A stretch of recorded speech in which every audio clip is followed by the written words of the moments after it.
मजलिस से रुक नहीं सकती है यकी तो तुमसे, हम तो मातम है हर एक घर में कराने वाले, हम तो मातम है हर एक घर में कराने वाले, बिगाड़ेंगे भला उनका जमाने वाले। हाथ अब्बास के कटने पे जो दरिया से गिरा, हाथ अब्बास के कटने पे जो दरिया पे गिरा, उस आलम को है बहुत हाथ उठाने वाले, उस आलम को है बहुत हाथ उठाने वाले, बिगाड़ेंगे भला उनका जमाने वाले। आज भी जिंदा है और कल भी थे जिंदा शब्बीर, आज भी जिंदा है और कल भी थे जिंदा शब्बीर, मिट गए खंजर शमशीर चलाने वाले, मिट गए खंजर शमशीर चलाने वाले।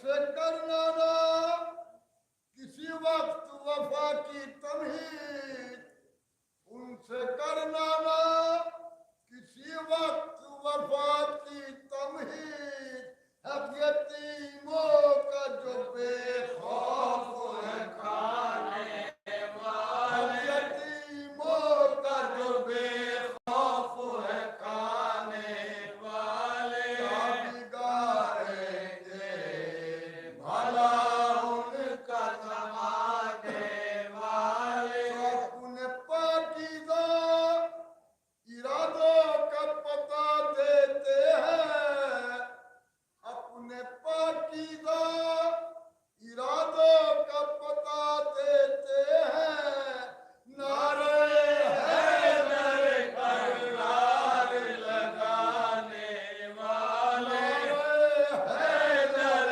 करार लगाने वाले। नस्ल में उनकी खराबी है यकीनन कोई, नस्ल में उनकी खराबी है यकीनन कोई, फतवा शब्बीर के मातम पे लगाने वाले, फतवा शब्बीर के मातम पे लगाने वाले। खोल कर सभी दुश्मन शब्बीर सुने, खोल कर सभी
करके दम में हसन को न हो रंग जैसे वो सब्ज पोता रंग जैसे वो सब्ज पोता हुसैन रोते हुए करबला से आए सज्जादे नातवाने बिसर में बहुत था कहता है चार बार जाके तशरीफ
फातिमा ज़हरा से फरमाया करते थे, का हश्र कहेगी मिस्र सारी खुदाई, ज़ैनब सी बहन हो तो शबीर सा भाई, भाई पे करेगी निसार अपनी कमाई, सुन लीजिए तुम खुद में क्या कामी आई, ज़ैनब मेरे शबीर पे एहसान करेगी, फर्जंद उसी शह भाई पे कुर्बान करेगी। चुनांचे शहजादी सानी ज़हरा के बचपन का मशहूर वाक़या है कि एक बार इमाम हुसैन सो गए और उनके सरे मुबारक पर धूप आ गई। जनाब ज़ैनब इस वक्त तक भाई का साया किए खड़े रही जब तक हुसैन नींद से बेदार न हो गए। हालात धीरे धीरे आगे बढ़ते गए। वक्त की रफ्तार के साथ सिद्दीक़ सुगरा का हुसैन के कई जज्बा इसार भी तेज तर होता गया, यहाँ तक कि वो मनहूस गढ़े भी आ गई। जब यजीद ने हाकिम मदीना के जरिए हुसैन मजलूम से बैत का मुतालबा किया, चुनांचे जब मौला एक पैगाम सुनकर मस्जिद से बैतुल शरफ आए तो शहजादी ज़ैनब ही वो पहली खातून थी जिन्होंने भाई के चेहरे को देखते ही तड़प कर पूछा, भैया खैर तो है, आप इतना फिक्रमंद क्यों हैं? और फिर हुसैन मजलूम के मुंह से बैत यजीद के वास्ते हाकिम मदीना के दरबार में तलबी का फरमान सुनते ही बेचैन होकर फरमाती हैं कि भैया दरबार में अकेले न जाने दूंगी, भैया पास को साथ ले लीजिए। बस ये वाक़या था कि जिसके बाद ज़ैनब के दिल का चैन गोया हमेशा के लिए खत्म हो गया और अब अपना सारा दुख सुख भुलाकर हर लम्हा भाई के लिए वक्त कर दिया। हुसैन मजलूम को जनाब ज़ैनब पर इतना इत्मीनान और इत्मीनान था कि मरने से पहले वसीयत फरमाए, बहन मेरे बाद इस काफिले की निगरानी तुमको करनी है। अजीजों रोज़े आशूर अपनी शहादत से पहले जब इमाम मजलूम रुस्तम के वास्ते खेमे में आए तो खेमे में बीवियों के शोर मातम से जमीन व आसमान हिल रहे थे।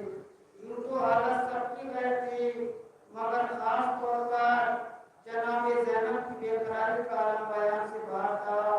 जब हुसैन मजलूम की नजर बहन पर पड़ी तो करीब आए और सर पर हाथ रखकर धीरे से कहा, ज़ैनब दिल संभाल लो, मैं मरने जा रहा हूँ। अपने बाद इस काफिले की निगरानी तुम पर छोड़े जाता हूँ। अगर तुम्हारा यही हाल रहा, मेरे बाद इन छोटे छोटे बेसहारा बच्चों और लावारिस बीवियों को कौन संभालेगा? बस भाई के मुंह से जुमला था होना था।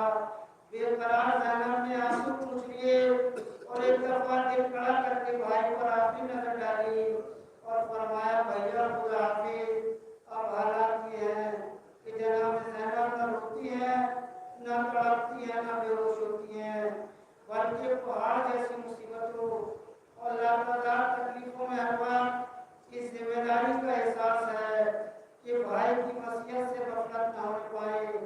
खेमों में जिस वक्त आग लगाएगी तो हालत ये थी कि धुएं की घुटान और आग की लपटें आसमान से बातें कर रही थी। दहशत का वो मंजर था कि सहमे हुए बच्चे माँ की छातियों से चिपटे हुए आंख नहीं खोल रहे थे और बीबियां सहरा में जाने बचाने के लिए भाग रही थी। ऐसे कयामत खेज और हौलनाक आलम में जहां अपनी जान बचाना मुश्किल हो रहा था, जनाब ज़ैनब एक एक बच्चे को जलते हुए खेमों से बाहर निकाला और फिर इन शोलों में कूदकर जवान बीमार भतीजे को अपनी पुष्पा लाकर जिंदा सलामत जलती हुई आग से बाहर निकाल आई। मगर हुसैन की जानसार बहन इस वक्त तक अपने को जिंदा रखा जब तक हुसैनी मिशन कामयाब न हो गया। अजीजों, सब्र और बर्दाश्त की कितनी सख्त मंजिलों से खस्ता दिल ज़ैनब गुजरी, इसका हल्का सा अंदाजा इसी से लगाया जा सकता है कि जब आप 28 रजब को मदीने से चली थी तो कमर सीधी थी, जिस्म तवाना और सर के बाल सिया थे। और 1 साल के बाद कैद से रिहा होकर जब वतन वापिस आई तो जिस्म हड्डियों का ढांचा, कमर खमीदा और सर के बाल सफेद हो गए। मुख्तसर ये कि उनके शौहर अब्दुल्ला तक इनको ना पहचान सके। बाद मकातिब में लिखा है कि वाक़े करबला के चंद साल के बाद यजीद को एक खबरें पहुंचाई गई कि सैयद सज्जाद मदीने में फौजें जमा कर रहे हैं और अनकरीब तुझ पर चढ़ाई करके अपने भाइयों के खून का बदला लेंगे। चुनांचे यजीद ने अफसरान फौज को जमा करके मशवरा किया और बिलाखिर शिमर की सरबराही में 40,000 सिपाही अहले बैत की दोबारा गिरफ्तारी के वास्ते मदीने भेजे। ये लश्कर जब दाखिले मदीना हुआ और बीमार करबला से कहा कि यजीद के हुक्म के मुताबिक आपको अहले बैत गिरफ्तार करके दोबारा शाम पहुंचाना है। खस्ता दिल तमाम जनाब ये सुनकर बहुत परेशान हुई। बाजार शाम की जिल्लतें और कुफे की मुसीबतें याद आ गईं। चौथे इमाम ने दिलासा दिलाया कि फूफी जान परेशान न हो, अब हम दोबारा शाम को अपना जाएंगे। ये कहकर रोज़ा रसूल में आए, आवाज़ दी नाना जान, अब तक हमने सारी मुसीबतें और जिल्लतें बर्दाश्त कर ली और सब्र शुक्र करते रहे, मगर हमने अब ताकत नहीं जो दोबारा ऐसी जिल्लतें उठाएं। रोज़ा रसूल से रुखसत होकर मैं अहले बैत शाम की तरफ रवाना हुए। जब अहले बैत करीब शाम पहुंचे, जनाब ज़ैनब तब में मुब्तला हो गई। जब थोड़ा फासला शाम का रह गया, बुखार की शिद्दत से गश आने लगे। इधर शिमर वहीं उस काफिले को छोड़कर उस शाम में गिरफ्तार अहले बैत की इत्तला लेने यजीद को पहुंचा। यहाँ जनाब ज़ैनब ने सब अहले बैत को जमा किया और वसीयतें करना शुरू की।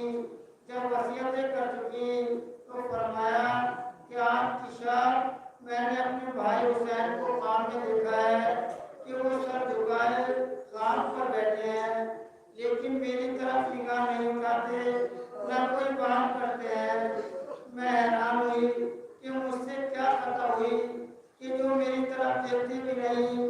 मैंने बेताब होकर कहा, भैया आप मुझसे क्यों खफा है जो मेरी तरफ तवज्जो नहीं करते। मैं तो आपके बाद सकीना और रुकैया की परस्तारी में भी कोई गफलत न की, सारे जुल्म बर्दाश्त किए। ये सुनकर हजरत की आंखों से बेख्तियार आंसू जारी हो गए और फरमाया, मैं तुमसे खफा नहीं बल्कि शर्मिंदा हूँ। कैसे आंखें चार करूँ, मैंने तुमको दुश्मनों में अकेला छोड़ दिया। मेरी वजह से बड़ी बड़ी मुसीबतें उठाई। बाजार शाम में तमाशा देखने वालों की भीड़ और कैद की गई। अभी मेरे फर्जंद की मोहब्बत में सफर की तकलीफें उठाते हुए आना पड़ा। नाबाब कैद से मेरी माँ फातिमा ज़हरा की आवाज़ आई, ऐसा न घबरा, सख्तियों के दिन गुजर गए, आज की रात को मेरे पास होगी। इसके बाद आपने जनाब उम्मे कुलसूम से फरमाया, वहाँ जब मैं दुनिया से गुजर जाऊँ तो मेरी आंखें बंद कर देना और गोशे चादर से मेरा मुँह छुपाकर क़िबले की जानिब पाँव फैला लेना। ऐ उम्मे कुलसूम, जिस तरह अब तक मैंने अपने भाई बच्चों की खिदमत की है, तुम भी जिंदगी वाले से वाकिफ लाना। जब मेरे भैया हुसैन की मजलिस बर्पा करना तो ज़ैनब को भी याद कर लेना। और फिर फरमाया, अब मुझे अकेला छोड़ दो ताकि मैं भी अपनी माँ की तरह वक्त आखिर खुदा से कुछ राज़ और नियाज़ की बातें कर लूँ। जनाब उम्मे कुलसूम फरमाती है कि मैंने वसीयत के मुताबिक अपनी बहन को तनाए खेमे में छोड़ दिया तो इन्होंने निज़ा के वक्त दुआ करना शुरू की कि मेरे मालिक अब जल्द मुझे दुनिया से उठा ले, क्योंकि दोबारा ज़ैनब को असीरी की ताब नहीं रही और इससे ज़्यादा अपने भाई हुसैन की जुदाई का वारा नहीं।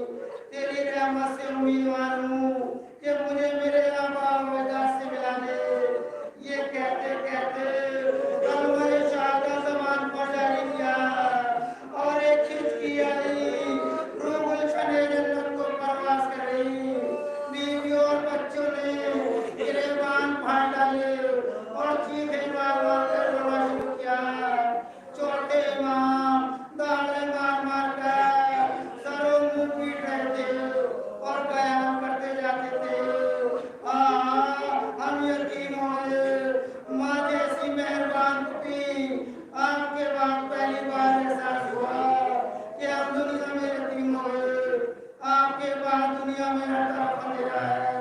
बीमार करबला के बहन से तमाम बच्चे और बीवियां चीखें मार मार कर रोने लगे। और के इस करिए से जहाँ कयाम था कुछ बीवियां बुलवाई और भतीजे ने फूफी की तजीज़ और तकफीन का सामान किया।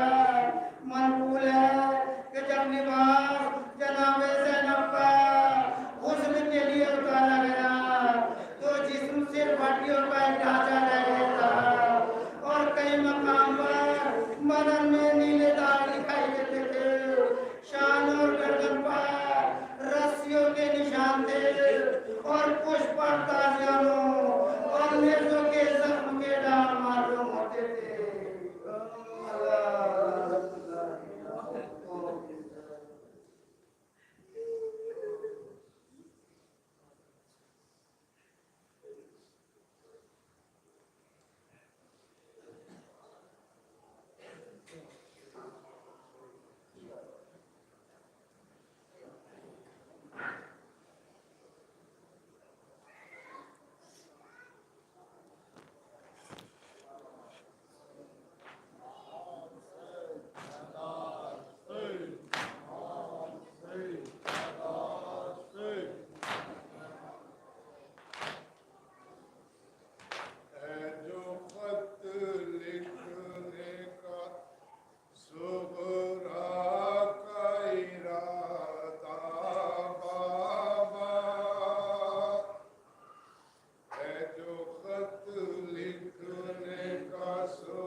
के नहीं हेत खबर, रात दिन कैसे गुजरते हैं मेरे रो रो कर। देख ले मेरा फिर मुझे बस एक नजर, इसलिए छोड़ दिया है मुझे तन्हा बाबा। इतना आसान नहीं दर्द का लिखना बाबा, है जो सब लिखने का सुलझाता यारा बाबा। इतना आसान नहीं दर्द का लिखना बाबा। आपको दिल मुँह है होती न थी मेरी सहर, जब तलक आपके चेहरे पे न जाती थी नजर। हाय आता ही नहीं अब तो यकीन आँखों पर, अब खुलती है तो करती हूँ सुबह आए पदर। ले गए आँखों से भी आई मेरे बाबा। इतना आसान नहीं दर्द का लिखना बाबा, है जो खत लिखने का सुलझाता यारा बाबा। याद आँखों भी क्यों आएगी बेटी ये भला, खैर मक़सद के लिए लोग कहो मेला। काश मैं देखती थूं का जो अंबार लगा, सुनती बाजारों में देखते थे मुनादी जो सदा, कैसे कदमों में बिछा जाता था तूफा बाबा। इतना आसान नहीं दर्द का लिखना बाबा, है जो सब लिखने का सुलझाता इरादा बाबा। कैसे जी पाऊंगी सूरत कोई आती ही नहीं, अब तो आंखों में मेरे नींद भी आती ही नहीं। जिद बाती ही नहीं, बात सुहाती ही नहीं। हाय तकदीर कफन तुझको उड़ाती ही नहीं। दिन को नारे और जब कहेगी बाबा। इतना आसान नहीं दर्द का लिखना बाबा, है जो खत लिखने का सुलझाता इरादा बाबा। इतना आसान नहीं दर्द का लिखना बाबा। अब आए न कोई आपके आने की खबर, काटता है मेरी आँखों को ये उजला हुआ घर। ढूंढती हूँ वो मेरा असली हवाला है किधर।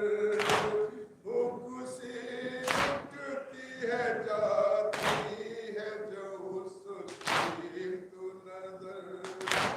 जिस जगह रहता था पे तीर का छूरा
सकते होंगे। याद भी अब तो न हो कि उन्हें सुबह बाबा इतना आसान नहीं दर्द का लिखना बाबा है जो खत लिखने का सुबह का इरादा बाबा इतना आसान नहीं दर्द का लिखना बाबा कैसा अकबर ने मुलाया मुझे देखा बाबा कितने दिन हो गए अब तक न पलट कर देखा। ऐसा ही होता है क्या प्यार बहन भाई का आएंगे लेने को ये करके गए थे वादा अब तो मरहूम है नज़र का मदा बाबा इतना आसान नहीं दर्द का लिखना बाबा है जो खत लिखने का सुलह का इरादा बाबा इतना आसान नहीं दर्द का लिखना बाबा कोई अकबर को खबर कर दे के मरती है बहन जान से आपकी फूल फूट से गुजरती है बहन दम न पीछे निकल जा यही डरती है बहन मर भी जाए तो वसीयत यही करती है बहन एक दिन कब्र पे उनका मेरी लाना बाबा इतना आसान नहीं दर्द का लिखना बाबा है जो खत लिखने का सुलह का इरादा बाबा इतना आसान नहीं दर्द का लिखना बाबा मुस्तरिब रहती है सुबह के लिखे खत कैसे किस तरह लफ्ज़ों में आज़ार बयां तूने करे दिल में जो खुशी उठती है उसे कैसे लिखे